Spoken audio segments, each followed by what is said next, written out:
आइए, सुनिए, देखिए, समझिए सनातन सत्य।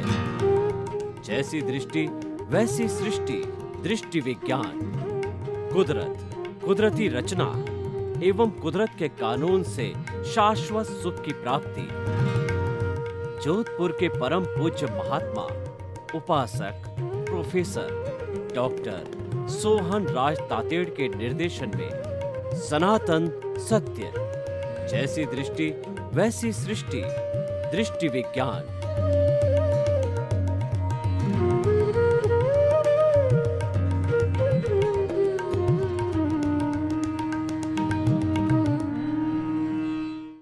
सनातन सत्य, यूनिवर्सल ट्रुथ, सार्वभौम सत्य।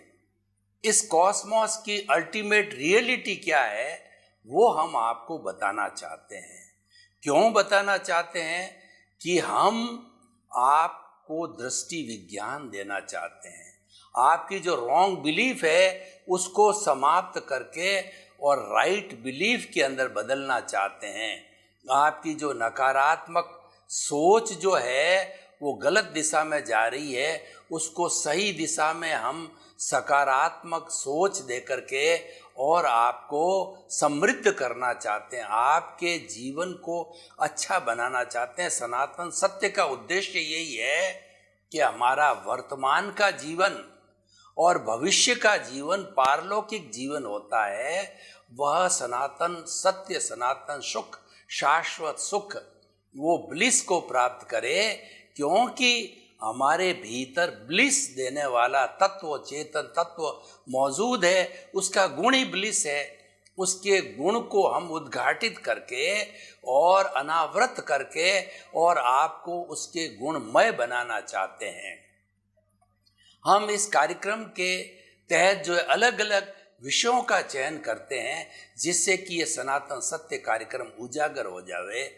तो आज का हमारा विषय है स्व पर प्रकाशक। स्व का अर्थ होता है स्वयं, पर का अर्थ होता है पराया। स्वयं मतलब मेरा घर, पराया घर, किराए का घर, मेरा शरीर, पराया शरीर, मेरा धन, पराया धन, मेरा परिवार, पराया परिवार। स्व का अर्थ होता है खुद, पर का अर्थ होता है दूसरों का। स्व पर प्रकाशक दोनों को प्रकाशित करता है। जैसे कि दीपक है, उसको स्व पर प्रकाशक की उपमा दी है। ज्ञान को स्व पर प्रकाशक की उपमा दी है। दीपक जब जलता है तो वह प्रकाशित स्वयं तो होता ही है, साथ साथ में कितना ही घना अंधेरा हो, उस अंधेरे के अंदर उसको छटा करके, उस तिमिर को छटा करके और वह प्रकाश कर देता है, प्रकाशमय कर देता है। और इस ज्ञान की देवी को जो है सरस्वती देवी कहा गया है। इसीलिए जो कोई भी ज्ञान का अनुष्ठान करते हैं, पुराने समय से हमारी ये प्रथा चली आ रही है कि जो ज्ञान का प्रतिष्ठान करते हैं वो ज्ञान की देवी को अवश्य ही याद करते हैं। और ज्ञान की देवी को याद करने का अर्थ ये हुआ कि जो हमारा, उसको दीपक जला करके याद किया जाता है। दीपक ज्ञान का प्रतीक है, सरस्वती देवी ज्ञान की प्रतीक है, ज्ञान की प्रतिष्ठा की जाती है। तो ज्ञान स्व पर प्रकाशक होता है। अब देखिए, स्व पर प्रकाशक हमारे जो भीतर दृष्टा है, जो हमारे भीतर शुद्ध आत्मा स्वरूप आत्मा है, वह स्व पर प्रकाशक दोनों हैं। वो स्वयं प्रकाशित है और दूसरों को प्रकाशित करता। कैसे? कि वो स्वयं प्रकाशित इसीलिए है कि वह ज्ञाता दृष्टा है, वो जानने वाला, देखने वाला है। वो अशरीरी होते हुए भी उसकी इतनी ताकत है कि वह समस्त ब्रह्मांड को देखता है। इसीलिए कहा गया है इस ब्रह्मांड का सबसे शक्तिशाली तत्व है, चेतन तत्व है। और वो चेतन तत्व असंख्य अनंत जीवित प्राणियों के अंदर मौजूद है, सब में एक सा समान है, उसमें 0.00001% भी डिफरेंस नहीं है, सिमिलरिटी है। यानी वो चेतन तत्व राम का, कृष्ण का, महावीर का, घोड़े का, ऊंट का, चींटी का, आपका और मेरा एक समान मौलिक जो है चेतन तत्व में एक समान गुण है, सबके अंदर कोई फर्क नहीं है। तो देखिए कि जब फर्क नहीं है तो इतनी 84 लाख जीवा योनियों के समस्त प्राणी भिन्न भिन्न हैं। वो भिन्न भिन्न इसीलिए हैं कि वो भाव कैसे डालते हैं। मुख्य पक्ष होता है भाव, जो कर्मों का सृजन किया जाता है, जो चार्जिंग का कोड पैदा किया जाता है, वो भाव है। भाव भीतरी जगत का तत्व है, दिखाई नहीं देता है। जो दिखाई देता है वो तो विचारों की उत्पत्ति है। विचार भी भीतर रहते हैं, भाव से विचार बनते हैं, विचार से आचार बनता है, आचार से व्यवहार बनता है और व्यवहार से व्यक्तित्व बनता है। व्यक्ति जो कुछ व्यवहार करता दिखाई देता है, मूल रूप में वो सारा मन के विचारों से आता है और मन के विचार भी भावों से आता है और भाव भीतर से आते हैं। भाव जो कुछ भी हम करते हैं वो भी भीतर जाते हैं और भीतर के भाव बाहर आते हैं। हमारी जो प्रोसेसिंग फैक्ट्री है वो अंतःकरण है, वो मन बुद्धि चित्त अहंकार के द्वारा जो है ये भाव परिणित आते हैं और भाव बनाए जाते हैं। उसमें अवचेतन मन का रोल है, उसमें तेजस शरीर का रोल होता है।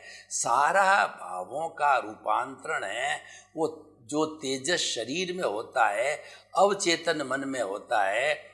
इसीलिए शरीर में सबसे पावर जो सूक्ष्म तत्व है वो हमारा तेजस शरीर या अवचेतन मन है। वो एक समय में हजारों हजारों तरह के काम करता है, विश्व की सबसे बड़ी फैक्ट्री है। इस दुनिया में जितनी भी फैक्ट्रियां हैं उन सबसे बड़ी फैक्ट्री जो है वो हमारे इस भाव तंत्र की है, लिम्बिक सिस्टम की है, वो हमारे तेजस शरीर की है, अवचेतन मन की है। तो हम बात करते करते पुनः अपने विषय पर आते हैं। विषय को जो है हम विस्तार के अंदर ले जाते हैं और विस्तार में ला कर के पुनः जो है वो उसके प्रारंभ बिंदु पर आते हैं। तो जो हमारा ये जो तत्व जो है स्व पर प्रकाशक है, ये दृष्टा है हमारा। स्वयं प्रकाशित हमने बताया, और पर प्रकाशित कैसे है कि ये दृश्य, दृष्टि और दृष्टा, तीन बातों को समझिए। दृश्य का मतलब हम खुली आंख से जो कुछ भी देखते हैं, इस प्रकृति को निहारते हैं, व्यक्ति को निहारते हैं, वस्तु को निहारते हैं, वो सारा दृश्य कहलाता है।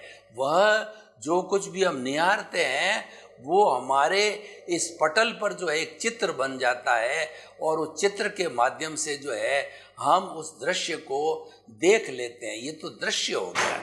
और दूसरा जो होता है वो होता है दृष्टि, यानी उस दृश्य को देखने वाली होती है, वो दृष्टि होती है, उसके माध्यम से इसको देखा जाता है। और तीसरा जो होता है वह जो है हमारा वो दृष्टा, दृष्टि देने वाला दृष्टा कहलाता है। वह प्रकाशित करता है दृश्य को, वो दृष्टि के माध्यम से दृश्य को दिखाता है। सबको, दृष्टि को, दृश्य को प्रकाश देने वाला है, वह दृष्टा कहलाता है। वो दृष्टा प्रकाशित करता है, इसलिए वो पर प्रकाशित है। वह हमारे जीवन के अंदर जो कुछ भी घटना घटती है, हमारे व्यवहार जगत के अंदर या हमारे निश्चय जगत के अंदर, वो सारा इस दृष्टा के हिसाब से चलता है और उसके प्रकाश देने के हिसाब से चलता है। तो इसीलिए जो है ये हमारा भीतर जो चेतन तत्व है वह स्व पर प्रकाशक है। अब देखिए, स्व पर प्रकाशक की और भी बहुत सी बातें होती है कि व्यक्ति जो है वह किस तरीके से दूसरे के सहयोग से जो है जीवन जीता है, वो हमारा परस्परोपग्रह जीवानाम कहलाता है। व्यवहार जगत के अंदर हम अकेले जीवन नहीं जी सकते। कोई व्यक्ति ये कहे कि मैं तो साधना करने के लिए हिमालय की गोद में चला जाता हूँ, तो हिमालय की गोद में जाने के बाद भी उसको समाज की आवश्यकता पड़ेगी, सापेक्ष जीवन की आवश्यकता पड़ेगी, क्योंकि उसको भोजन चाहिएगा, पानी चाहिएगा, और उसको जो है अपने सुरक्षा के लिए आसरा चाहिएगा, स्थान चाहिएगा, वहाँ भी उसको आवश्यकता पड़ गई।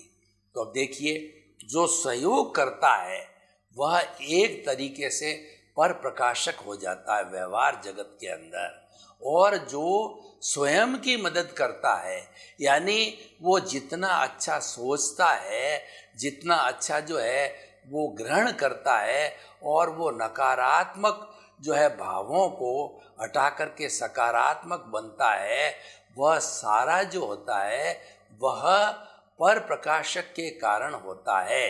वह स्वयं प्रकाशित होकर के दूसरों को जो अच्छी दिक शिक्षा देता है, दूसरों को जो अच्छा व्यवहार देता है, अच्छे संस्कार देता है, वह भी सारा स्व पर प्रकाशक का व्यवहार जगत है। तो हमें स्व पर प्रकाशक विषय को दोनों बिंदुओं से तोलना चाहिए। जो अध्यात्म जगत है उसमें प्रकाशित करने वाला चेतन तत्व है, इसीलिए चेतन तत्व को कहा गया है कि अनंत चितों वाला होता है। इसका प्रकाश जो है मनुष्य के अंदर 60 खरब कोशिकाएं होती है, तो 60 खरब कोशिकाओं तक जो है ये मनुष्य का प्रकाश, इस प्रकाशक का प्रकाश पहुंचता है और प्रकाशित होता है। ऐसा कहा गया है कि हमारी हर आत्मा हर जो कोशिका है वो स्वयं अपने आप में एक पावर हाउस है। और देखिए कि हमारी जितनी बिजली आती है वो सब पावर हाउस से आती है। तो हमारे शरीर में जब 60 खरब कोशिकाएं हैं तो 60 खरब जो है पावर हाउस बन गए हैं, और एक एक पावर हाउस को जो है पावर देने वाला है वो हमारा मुख्य जो पावर हाउस जो है वो हमको पावर देता है। वो हमारा स्व पर प्रकाशक चेतन तत्व है और सबको पावर हाउस बना देता है। यानी इसको जो स्व पर प्रकाशक को कहा गया है कि अनंत ज्ञान वाला है, इसका मतलब ये है कि पूरे ब्रह्मांड का व्यवहार और निश्चय का ज्ञान, जड़ और चेतन की हर अवस्था का ज्ञान है इस स्व पर प्रकाशक के अंदर जो है वह आया हुआ है। और दूसरा जो है वो अनंत दर्शन वाला है। तो अनंत दर्शन का अर्थ हुआ कि हमारे भीतर जो है गहरी आस्था होनी चाहिए। यह गहरी आस्था पैदा करने वाला जो है ये हमारा चेतन तत्व है। और अनंत ज्ञान, अनंत दर्शन, अनंत शक्ति चेतन तत्व के लिए कहा गया है कि पूरे ब्रह्मांड के अंदर इस चेतन तत्व के समान कोई भी शक्तिशाली तत्व नहीं है। और इसके साथ साथ के अंदर ये अनंत सुख का धाम है। हम स्व पर प्रकाशक से क्या पाना चाहते हैं? हम सनातन सत्य से आपको क्या देना चाहते हैं कि भीतर जो आनंद का दरिया है, भीतर जो आनंद का सागर है, उस सागर को जो है हम आपके व्यवहार जीवन के अंदर उतारना चाहते हैं। तो हम सनातन सत्य के अंदर व्यवहार जगत और निश्चय जगत का समन्वय करना चाहते हैं, उनका आपस के अंदर कॉम्बिनेशन करना चाहते हैं, उनका आपस में ब्लेंडिंग करना चाहते हैं, क्योंकि हम दोनों तरह के जीवन जीते हैं। व्यवहारिक जगत की बात करें तो सुबह से शाम तक हम परिवार के लोगों के साथ रहते हैं, हमारे ऑफिस के वर्क के लोगों के साथ में रहते हैं, और सामाजिक गतिविधि हो तो समाज के लोगों के साथ में रहते हैं, और सारा दिन सारा जीवन इन सब के साथ निकलता है। और वह जो है दूसरी दृष्टि के अंदर हमारा सारा हिसाब है। यानी हमने पूर्व जन्म में जो जो कॉजेज डाले हैं उन कॉजेज का सारा भुगतान है हम वर्तमान जीवन के अंदर करते हैं। तो इस भुगतान के लिए हमको ये जीवन यापन करना ही पड़ेगा। और ये सारा भुगतान है ये व्यवस्थित होता है, ये फिक्स होता है। ये जिस तरीके से एक डीवीडी को भर दिया जाता है तो भरने के बाद में उसके अंदर चेंज करने की कोई भी जो है गुंजाइश नहीं होती, वो ऑटो मोड बन जाता है। तो ठीक इसी तरीके से हमारा जीवन जो व्यवहार जगत है वो सारा ऑटो मोड से चलता है। यानी जन्म से मृत्यु तक हमारे हर क्षण जब उदय और प्रारब्ध चलता है, कौन सा व्यक्ति कब संपर्क में आएगा ये पूर्व निर्धारित होता है और व्यक्ति संपर्क में आता है। देखिए, मैं आपको कुछ उदाहरण देना चाहता हूँ कि हम रोज ट्रेन में यात्रा नहीं करते हैं। कभी यात्रा करते हैं तो ट्रेन के अंदर हमारा जो रिजर्वेशन कोच है उसके अंदर हम बैठ जाते हैं। हमारे सामने वाला हमारा जो है वो खुद विचारों वाला व्यक्ति हमको मिल गया और जब हम दोनों समानांतर विचारधारा के होते हैं उनसे अच्छी अच्छी बातें करते हैं, इंटरेक्शन करते हैं और एक दूसरे का परिचय करते हैं, एक दूसरे के मित्र बनते हैं और फिर जो है हम ट्रेन में अपने अपने स्टेशन पर उतर करके हमारा वियोग हो जाता है, हम बिछुड़ जाते हैं। अब मैं आपको ये बताना चाहता हूँ कि वह पर्टिकुलर एक्स नाम का व्यक्ति आपको उस समय और उतने समय जितने ट्रेन की यात्रा थी और उतने समय जितने आप उससे बात की उतना ही संपर्क क्यों बना, उसका हमेशा संपर्क क्यों नहीं रहा? क्योंकि ये पूर्व निर्धारित है। हमारा जैसे उदय और प्रारब्ध होता है वह उपादान कहलाता है। उस उपादान के अनुरूप में हमारी हर क्षण स्थिति बदलती रहती है। कुछ लोग देखिए हमारे साथ परमानेंट रहते हैं, पत्नी है, हमारा बेटा है, पोता है, बेटे की बहू है, वो हमारी सेवा करने वाले हैं, वो हमारे साथ 50, 60, 70, 80 वर्ष तक जो है साथ रहते हैं, हमारी सेवा करते हैं। और कई बार क्या होता है कि हमारा उसके साथ के अंदर जो इस तरीके का बैर विरोध भी होता है तो हमको वो बैर विरोध भी करते हैं। बहुत से माता पिता को उनकी संतान कुंभ के मेले में छोड़ के आ जाती है। उनकी संतान जिनको कि पैरों पर खड़ा किया, पैरों पर खड़ा होने के बाद में माता पिता को वो रोटी नहीं देते हैं और वो जो है उनको कमरे के अंदर बंद कर देते हैं। और जब माता पिता जब वृद्ध हो जाते हैं, काम में असक्त हो जाते हैं, जब जो अपनी संतान पर आधारित होते हैं, तब वो कहते हैं कि हमें ये चीज़ की आवश्यकता होती तो उसको वृद्ध आश्रम में डाल करके आ जाते हैं। तो ऐसा इसलिए होता है कि हमारे पूर्वकृत कर्म हैं। जो कुछ भी हमारा इस जन्म में हमको मिलता है वो हमारी पिछले जन्म में की गई ध्वनि, उसकी प्रतिध्वनि है। पिछले जन्म के अंदर किया गया एक्शन है, वो हमारा रिएक्शन है। जो हमने कर्म बीज वहाँ डाला था वो हमें ये कर्म फल मिल रहा है। इसीलिए हमारा ये सनातन सत्य का जो घटक है, कुदरत, कुदरती रचना और कुदरत का कानून। कुदरत का कानून क्या कहता है? As you will sow will you reap. जैसी करनी वैसी भरनी, जैसा बोओगे वैसा काटोगे। यानी आपने पूर्व जन्म के अंदर अगर मान लो किसी के साथ अच्छा व्यवहार किया, किसी की सेवा की, किसी को सुख पहुंचाया, तो कुदरत जो है अपनी रचना के अंतर्गत उस व्यक्ति को जिसको आपने सुख दिया, जिसकी आपने सेवा की, उसको आपके सामने संजोग के अधीन ला करके खड़ा कर देगा और वह व्यक्ति आपका भुगतान कर देगा जैसा जैसा आपने किया है। दूसरे शब्दों के अंदर कि पिछले जन्म के अंदर जैसा जैसा हमने पेपर सॉल्व किया, 3 घंटे यानी हमारा पूरा जन्म रूपक के रूप में माने, तो जो जो हमने पेपर दिया यानी किन्हीं किन्हीं लोगों के साथ अच्छा या बुरा व्यवहार किया, वो पेपर हो गया। वो इस जन्म के अंदर हमको रिजल्ट मिलता है, रिजल्ट कुदरत देती है। कुदरत का अर्थ होता है कि ये संपूर्ण ब्रह्मांड, ये कुदरत कहलाता है। कुदरत तो है 5 घटकों के माध्यम से संपूर्ण जीवित प्राणियों को जन्म देती है और उनका निर्वाह करती है, सारे कार्य करती है, और वो समस्त जो प्राणी हैं अपने कर्मों का भुगतान करके उसके अंदर विलीन हो जाते हैं। तो इसीलिए और इस जन्म के अंदर संजोग जो है वो कुदरत ला करके हमारे सामने जो है खड़ा कर देती है।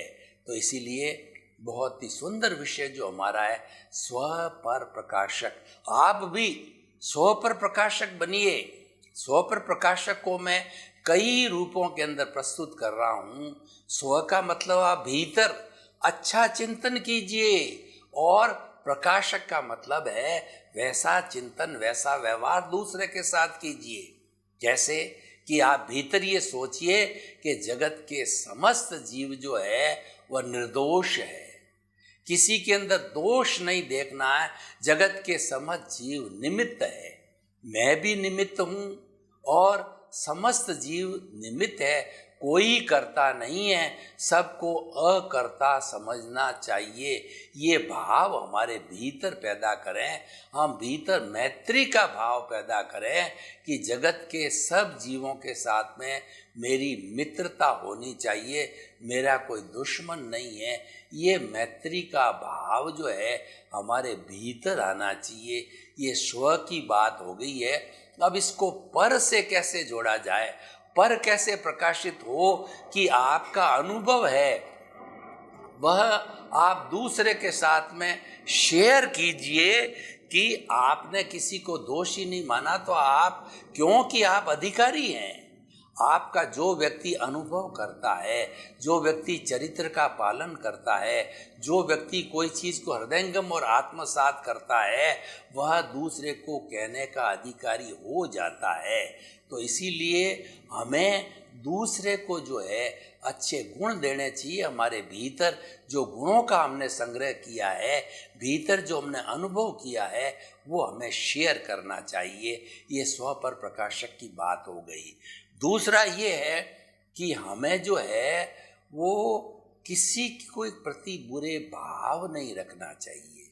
हम मन के अंदर किसी भी स्वयं के प्रति भी बुरे भाव नहीं रखें। ऐसा नहीं कि हमारे कोई बहुत बड़ी समस्या आ गई, हमने कंपटीशन का एग्ज़ाम दिया और उस एग्ज़ाम के अंदर हम तो सोच रहे थे कि फर्स्ट पोजीशन लाएंगे, लेकिन जो है हमको उसके अंदर फेल हो गए तो हम नर्वस हो गए, और नर्वस भी इतने हो गए, इतने डिप्रेशन के अंदर चले गए कि हमने सुसाइड करने का मन बना लिया।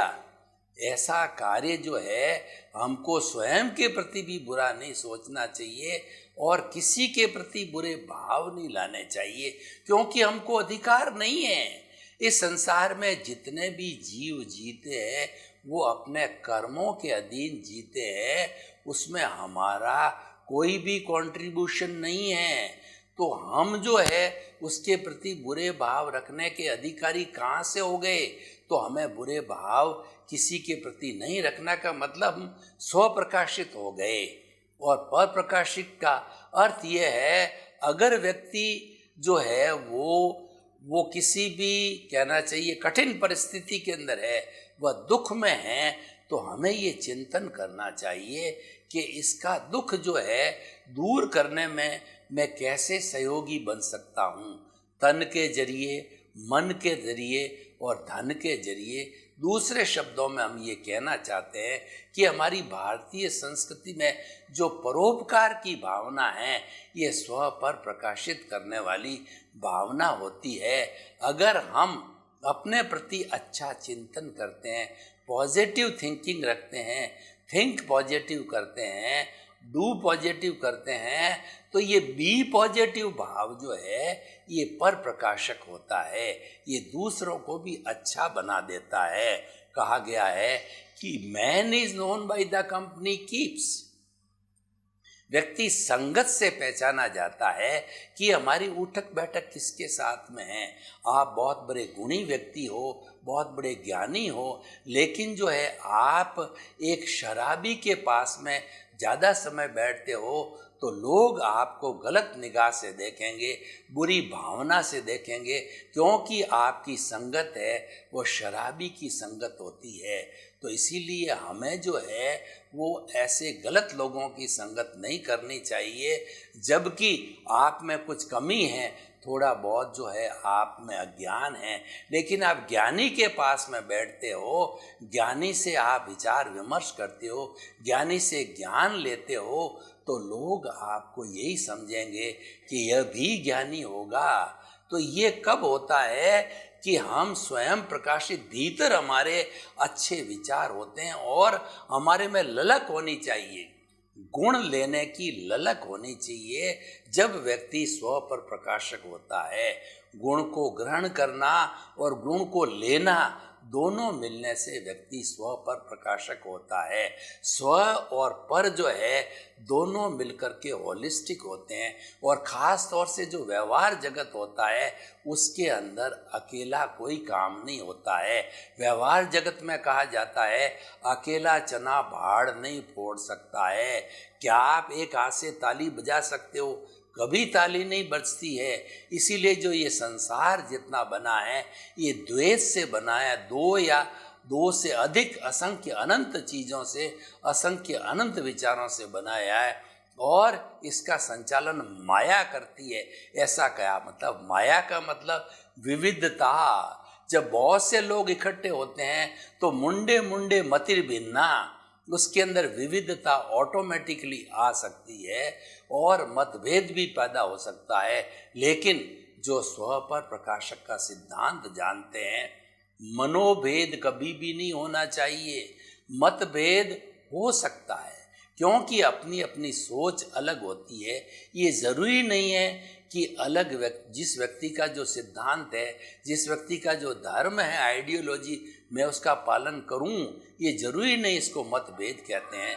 लेकिन मनोभेद का अर्थ हुआ कि आपने उसकी निंदा चालू कर दी, आपने जो है उस व्यक्ति को बुरा भला कहना प्रारंभ कर दिया, उसके प्रति राग द्वेष पैदा कर दिया। ये बुरी बात है। तो हमें जो है हमेशा अच्छाई की तरफ रहना चाहिए, बुराई से हमको मुंह मोड़ लेना चाहिए। जो व्यक्ति बुराई से परहेज करता है और अच्छाई को ग्रहण करता है, वह व्यक्ति स्व पर प्रकाशक के सिद्धांत का पालन करता है। तो वो हमें पालन किया जाना चाहिए। तो इसीलिए हम आपको बताते हैं कि ये स्व पर प्रकाशक का जो सिद्धांत है, ये सिद्धांत कितना कारगर है। चाहे हमारा यह जो व्यवहार का जगत हो और निश्चय का जगत हो, दोनों को प्रकाशित करने वाला होता है, स्वयं का और औरों को प्रकाशित करने वाला होता है। ऐसा दृष्टा हमारे भीतर है और दृष्टा हमको ऐसी बनने की प्रेरणा देता है। सुधरे व्यक्ति समाज व्यक्ति से राष्ट्र स्वयं सुधरेगा। यानी हमें अच्छे लोगों का निर्माण करने में सहयोगी होना चाहिए। खुद अच्छे बनो और जगत को अच्छा बनाने का, अच्छा निर्माण करने का प्रयास करो। आप सब जीवों को सुख मिले, शांति मिले, आनंद मिले, प्रेम मिले, प्रमोद भावना मिले। आपके प्रति शुभकामना, मंगल भावना।